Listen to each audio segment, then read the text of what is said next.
2011, the first half was a brilliant start. The second half, was a struggle. Look, we've lost people to Australia, engineers who have opportunities there. Project of this size, one thing that's interesting, when you go into it, you're always more optimistic. You think it's going to take, a shorter amount of time than it does. It's taken longer, and it's been a hell of a lot harder than we initially thought. High-end corporate and government market, we would have done it a little bit sooner. So given our time over again, we probably would have spent another extra quarter on doing that, which would have given us a good leg up into 2012.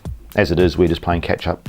A lot of people take their passion and turn it into a business, and most people don't last long enough and don't surround themselves in time with the right people to help them get that attitude.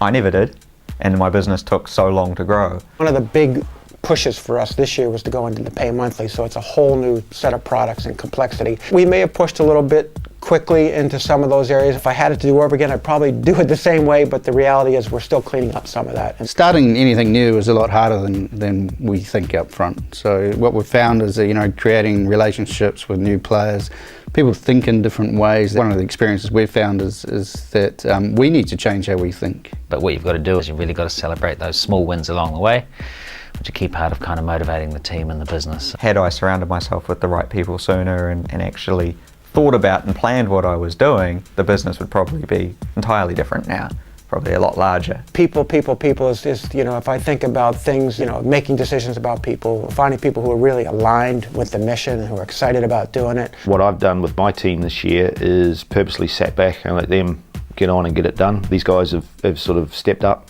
gone and got it done, so it was quite hard coming from having built it from nothing to let it go and let other people make the decisions, I guess. Once you go down a certain path and bring in some certain value, there's other people out there actually trying to do better.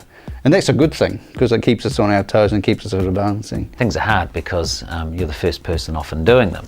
And if it was easy, someone else would have done it ahead of you. But sometimes you can get complacent and you can make decisions based on a certain strength that is not always there tomorrow. If anything, it's always going to take a hell of a lot longer. It's always going to be a hell of a lot more expensive than you first thought it was going to be. It's just constantly looking for that balance. I have to keep that on the agenda, otherwise it does get distorted and you do get tired. It's a progression thing, but seeing the end, it definitely helps having a plan.